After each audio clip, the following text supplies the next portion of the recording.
ఓం శ్రీ గణేశాయ నమః. శ్రీమాత్రే నమః.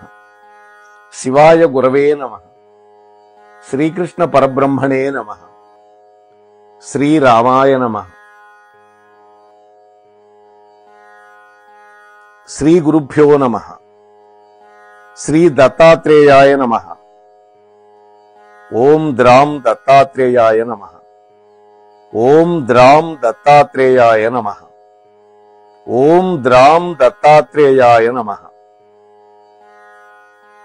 మోహనవాణి యూట్యూబ్ ఛానల్ ద్వారా శ్రీ దత్త పురాణాన్ని వింటూ ఉన్నటువంటి మిత్రులు, భగవద్బంధువులందరికీ కూడా ముందుగా సాధువాదాలు.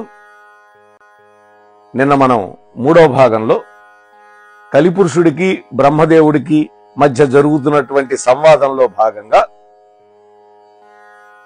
అంగిరస మహర్షి యొక్క ఆశ్రమంలో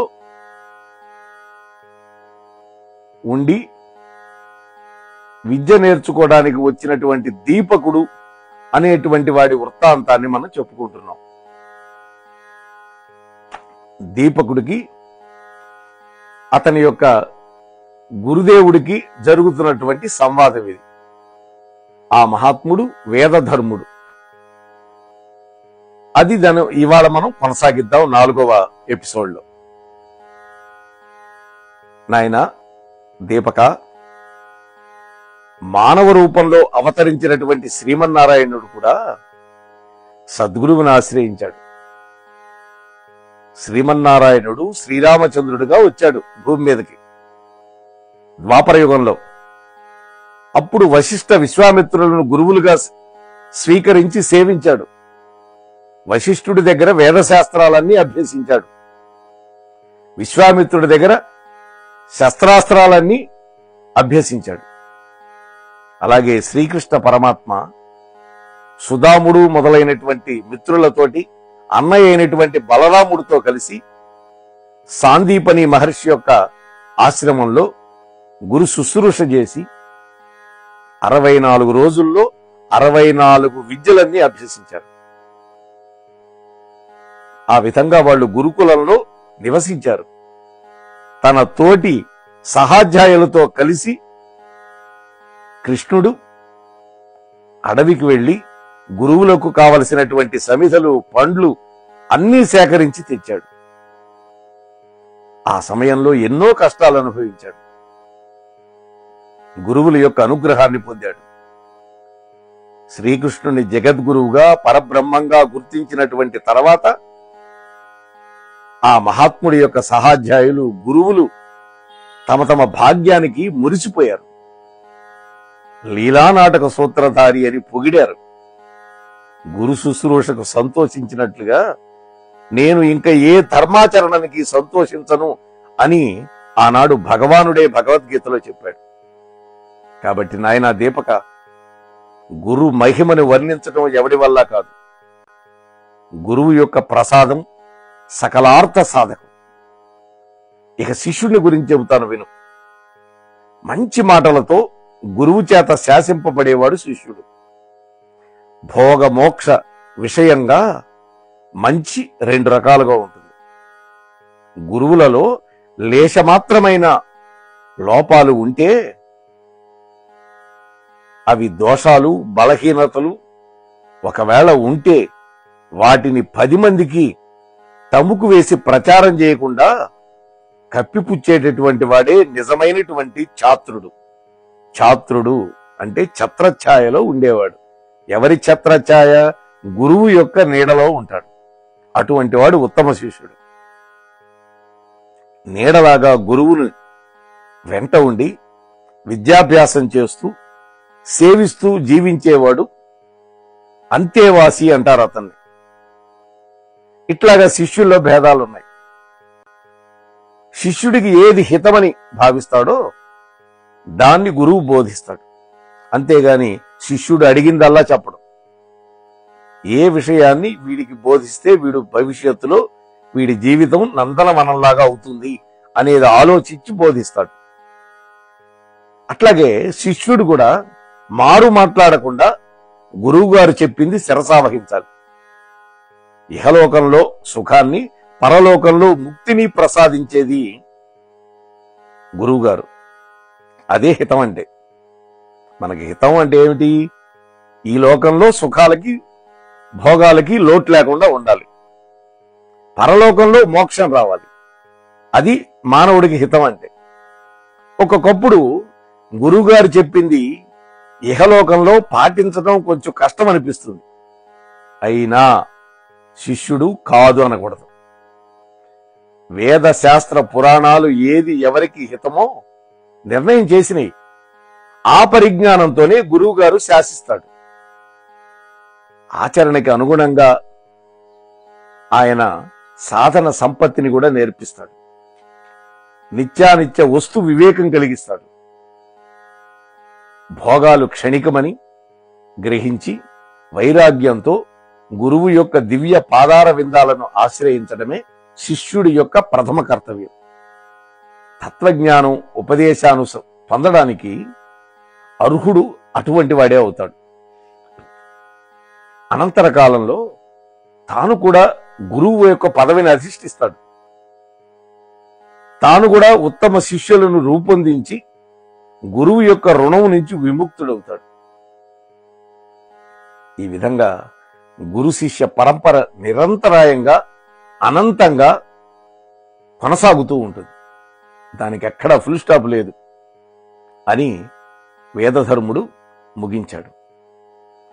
దీపకుడు సందేహాలు తీర్చుకొని ప్రశాంత చిత్తంతో గురువుగారికి సాష్టాంగ నమస్కారం చేశాడు. ఓ శౌనకాది మహర్షులారా, బ్రహ్మదేవుడు కలిపురుషుడికి చెప్పినటువంటి గురు శిష్యుల సంభాషణ ఇది. గురు శిష్యుల యొక్క లక్షణాలు గుణగణాలు మీకు బాగా వంటపట్టినాయి కదా. గురువు అంటే త్రిమూర్తి స్వరూపుడు అని, గురుభక్తి గురు సేవే ఎవ్వడికైనా సరే భుక్తి ముక్తి దాయకం అని పురాణాలు వేదాలు శాస్త్రాలు బోధిస్తున్నాయి. అటువంటి గురు దత్తాత్రేయుడి యొక్క చరిత్రను వినాలి అని అనుకోవడం ఉన్నదే, అది మీ పూర్వపుణ్య విశేషం. ఇక చెబుతాను వినండి అని సూత మహర్షి అంటూ ఉన్నాడు. అప్పుడు ఆ మునులంతా అడిగారు, ఓ మహర్షి, గురు శిష్యుడి యొక్క లక్షణాలు అద్భుతంగా చెప్పావు, నీకు ధన్యవాదాలు. దత్త చరిత్ర వినాలనేటువంటి కుతూహలం మమ్మల్ని తొందర పెడుతుంది. కానీ ఈ దీపకుడు వేదధర్ముడు వీళ్ళ యొక్క సంభాషణ మధ్యలోనే ఆగిపోయింది. దీపకుడు తన దీక్షను నెరవేర్చుకున్నాడా? జీవితాంతం బ్రహ్మచారిగానే ఉండి గురుసేవలో తరించాడా? కష్టాలేమైనా ఎదురైనాయా? పరీక్షలు ఏమైనా పెట్టాడా గురువుగారు? చివరికి అతడికి దక్కినటువంటి గురు శుశ్రూషా ఫలం ఎలాంటిది? గురువు ఏ విధంగా అనుగ్రహించాడు? ఇవన్నీ మాకు సందేహాలు ఉండిపోయినాయి, దయచేసి మాకు విశదీకరించు అని అడిగారు. అప్పుడు సూత మహర్షి వాళ్ళ వంక చిరునవ్వుతో చూస్తూ చెప్తూ ఉన్నాడు, ఓ శౌనకాది ఋషులారా, గురు శుశ్రూష తప్ప వేరొక ధ్యాసలైనటువంటి దీపకుణ్ణి ఒకరోజు వేదధర్ముడు దగ్గరకు పిలిచాడు.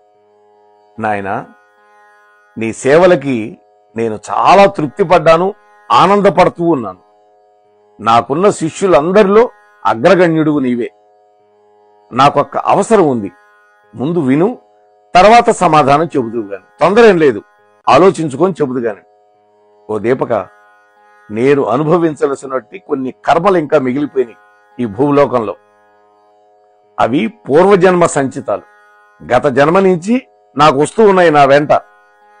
అవి ఈ జన్మలో నేను అనుభవించి తీర్చుకోవాలి అనుకుంటున్నాను. అయితే తపశ్శక్తి ద్వారా కొంతవరకు ఆ పూర్వజన్మ సంచితమైనటువంటి పాపకర్మలని నశింపు చేసుకున్నాను. ఇంకా కొన్ని మిగిలే ఉన్నాయి. అవి తప్పకుండా అనుభవించి నశింపు చేసుకోవటమే ఉత్తమమైనటువంటి సాధకుడి యొక్క లక్ష్యం, మార్గం కూడా. అందుకని కాశీక్షేత్రానికి వెళదామని అనుకుంటున్నాను. ఆ పుణ్యక్షేత్రంలో అయితే మహామహా పాతకాలను కూడా స్వల్పమైనటువంటి ప్రాయశ్చిత్తంతో నశింప చేసుకోవచ్చు. పుణ్యఫలాల మాదిరిగానే పాప ఫలాలు కూడా ఎక్కడికి పోవు. చేసిన కర్మము చెడని పదార్థం. అది పుణ్యమైతే మనకి సుఖాలు ఇస్తుంది, అదే పాపకర్మలైతే మనకి రోగాలు, రోష్టులు, కష్టాలు ఇస్తుంది. కాబట్టి ఎవడైతే చేస్తాడో ఆ కర్త అవన్నీ అనుభవించి తీరాల్సిందే. ఈ కర్మఫలం అనేది దేవతలకైనా తప్పదు. భగవంతుడు కూడా మానవుడై పుట్టి భూలోకానికి వచ్చినప్పుడు తాను కూడా కర్మఫలాలు అనుభవించాడు. కాబట్టి నేను ఈ నిర్ణయం తీసుకున్నాను. కాశీలో నా యొక్క పాప ఫలాలు అనుభవిస్తున్న వేళ విసుక్కోకుండా, కసురుకోకుండా సేవలు చేసేటటువంటి ఒక ఉత్తమ శిష్యుడు నాకు కావాలి. నా మనస్సుకు నువ్వు కనిపించావు. నేను నిర్ణయిస్తే నువ్వు కాదనవని నాకు తెలుసు. కానీ ఇది 1-2 రోజులతో పూర్తయ్యేటటువంటి దీక్ష కాదు. దీనికి అంకిత భావం కావాలి. ఇతర చింతనలు దగ్గరకు కూడా రాకుండా నిగ్రహంగా ఉండాలి. అంతేకాకుండా నువ్వు ఇప్పుడు గృహస్థాశ్రమానికి యోగ్యమైన వయసులో ఉన్నావు. విద్యలన్నీ పూర్తి చేసుకున్నావు. నీ మనస్సు ఏమంటుందో ఆలోచించుకో. నీకు తొందర ఏం లేదు. నీకు సమయం ఇస్తున్నాను, ఆలోచించుకొని చెప్పు అన్నాడు. వెంటనే దీపకుడు అన్నాడు, గురుదేవా, మీరు ఇంతగా చెప్పాలా? నేను మీ యొక్క సేవకే అంకితమైపోయాను. మీ సేవలో జీవించడమే నా ధ్యేయం, నా దీక్ష కూడా. మనస్సులో నన్ను శంకించొద్దు. కాశీలో ఉండి మీ సేవ చేసుకునే భాగ్యాన్ని నాకు ప్రసాదించండి. ఈ విషయంలో మరొక ఆలోచనకి తావులేదు. నేను ఇంకా ఏ ఆలోచన కూడా నా మనస్సులోకి రానివ్వాలి అనుకోవటం లేదు అన్నాడు. అప్పుడు గురువుగారు అన్నాడు, వేదధర్ముడు, నాయనా దీపక, నువ్వు ఈ విధంగానే అంటావని నాకు తెలుసు. కాబట్టి నిన్నడిగాను. కానీ కాశీలో పాపఫలాన్ని అనుసరించి నేను రోగిని కాబోతున్నాను. కుష్ఠరోగాన్ని ఆవాహించుకుంటున్నాను నా శరీరంలోకి. దానివల్ల కుంటితనం, గుడ్డితనం అన్ని వస్తాయి నాకు. ఇవన్నీ 21 సంవత్సరాల పాటు అనుభవించాలి నేను. ఇవన్నీ నా పూర్వజన్మలో నేను చేసినటువంటి పాపకర్మల ఫలితాలు. ఇన్ని సంవత్సరాలు నువ్వు సేవ చేయాలి, సరేనా అన్నాడు. అప్పుడు దీపకుడు నమస్కరించి, ఓ గురుత్తమ, తప్పకుండా మీకు సేవ చేస్తా. కానీ నాదొక్క సందేహం, ఆ పాపాన్ని మీరే అనుభవించాలా? నాకు సంక్రమింపజేయండి మీ పాపాలను, మీ బదులుగా నేను అనుభవిస్తా. మీరు నిరాటంకంగా తపస్సు చేసుకోవచ్చు అన్నాడు. ఎంత గొప్ప శిష్యుడో చూడండి. అలనాడు శుక్రాచార్యుడి యొక్క శాపం వల్ల ముసలితనాన్ని అనుభవిస్తూ ఉన్నటువంటి యయాతి మహారాజు తన చివరి కుమారుడైనటువంటి పూరుడికి దాన్ని అంటగట్టాడు. అతడి యవ్వనాన్ని తాను పొందాడు. అలా చేయొచ్చా అని అడుగుతున్నాడు. అప్పుడు వేదధర్ముడు చిరునవ్వు నవ్వి, నాయనా, ఎవరి పాపాలు వాళ్లే అనుభవించాలి, ఎవరి పుణ్యం వాళ్లే అనుభవించాలి.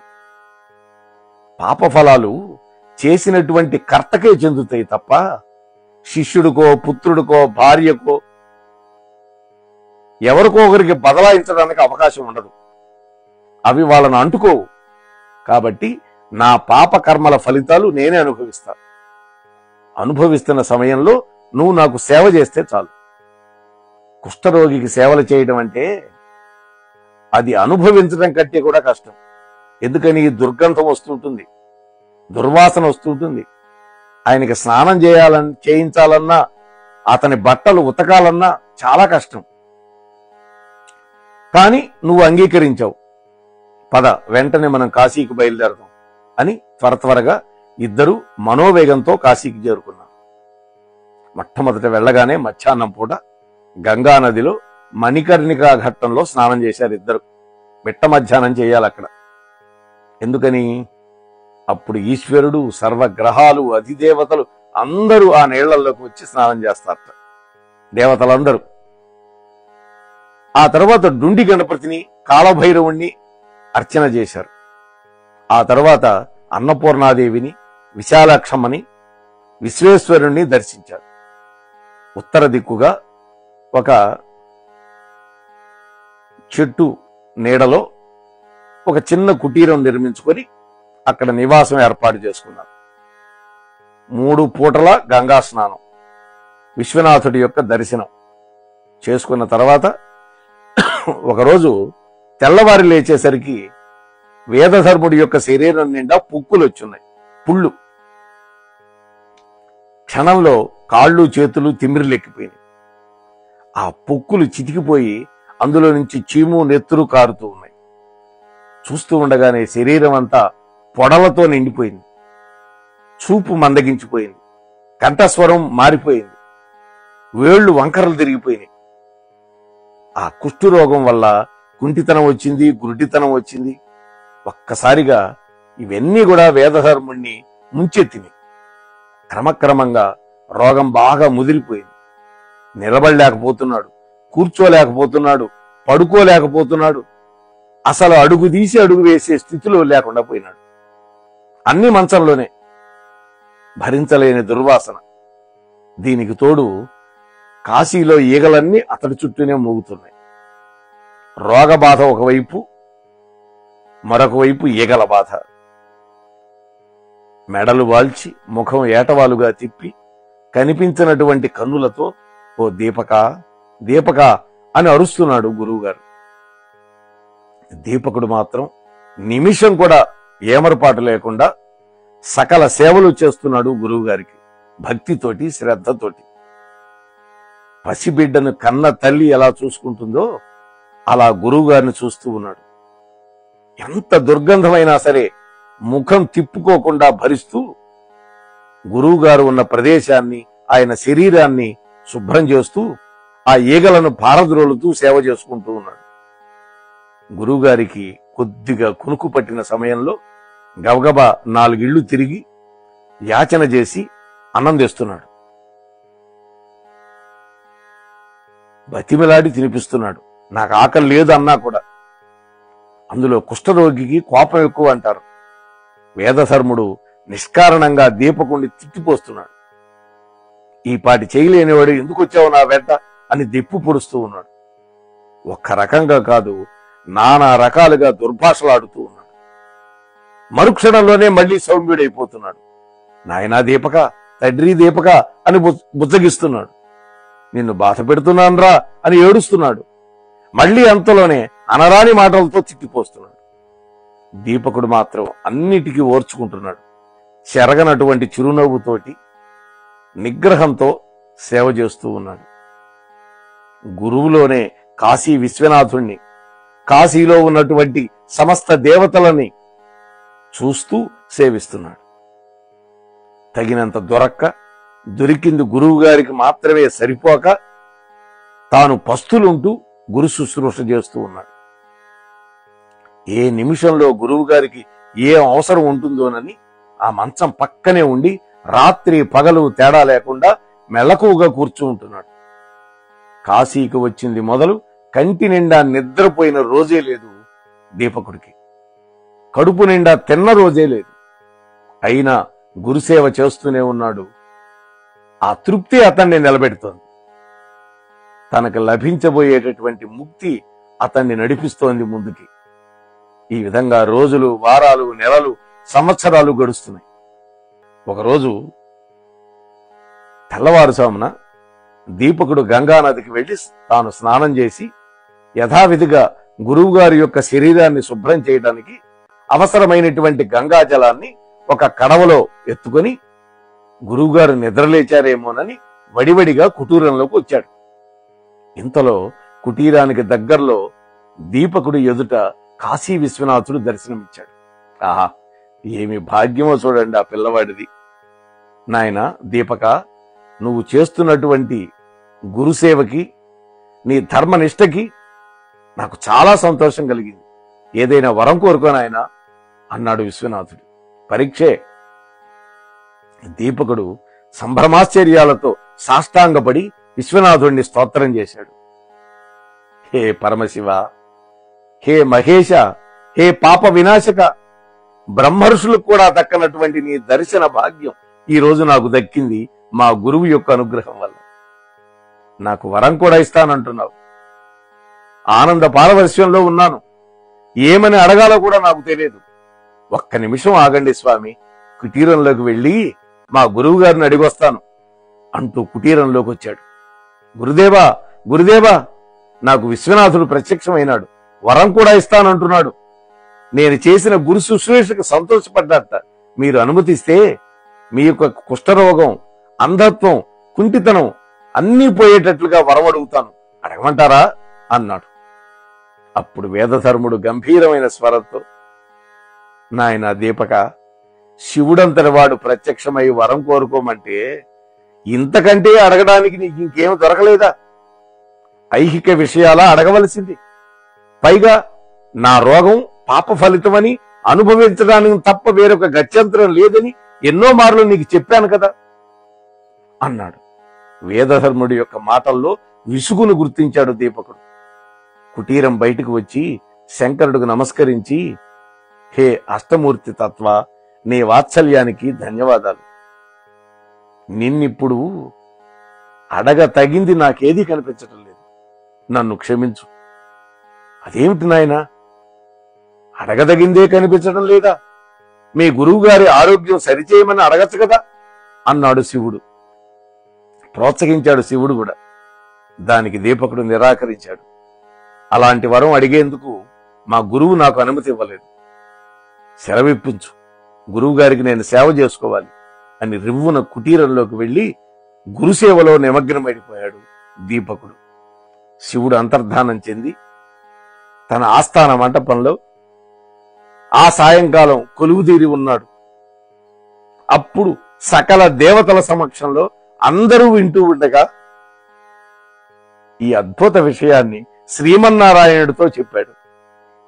దీపకుడంటే నిజంగా దీపకుడేనయ్యా, దీప కళిక లాంటి వాడు. భవము అనేటువంటి అంధకారాన్ని పోగొట్టగలిగినటువంటి శక్తివంతుడు. ఓ శ్రీమన్నారాయణ, నువ్వు తప్పనిసరిగా వెళ్లి చూడదగినటువంటి శిష్యుడు అని శంకరుడు చెప్పాడు. శ్రీమన్నారాయణుడు ఆనందం పట్టకలేకపోయాడు. మరుసటి రోజే దీపకుడి ముందు ప్రత్యక్షమయ్యాడు. నాయనా దీపక, నీ గురుసేవ పరాయణత్వం నన్ను కూడా ఆనంద పరవశుని చేసింది. శంకరుడితో పాటు నీ ఇష్టం వచ్చిన వరం కోరుకో, ఇస్తాను అన్నాడు. అప్పుడు దీపకుడు ఏ వరం కోరుకున్నాడు తదితర విశేషాలని రేపటి రోజు గురువు యొక్క దత్తప్రభువు యొక్క అనుగ్రహంతో మళ్ళీ మనం కలుసుకొని చెప్పుకునే ప్రయత్నం చేద్దాం. అంతవరకు మీ వద్ద సెలవు తీసుకుని మీ ధర్మవరపు వెంకటరమణ. స్వస్తి. ఇంతవరకు మన ఛానల్కి ఎవరైనా సబ్స్క్రైబ్ చేసుకోకపోతే ఇప్పుడే ఈ క్షణమే సబ్స్క్రైబ్ చేసుకుని ఆ పక్క నుండి బెల్ బటన్ మ్రోగించి మమ్మల్ని ప్రోత్సహిస్తారని మనస్ఫూర్తిగా కోరుకుంటూ ధన్యవాదాలు.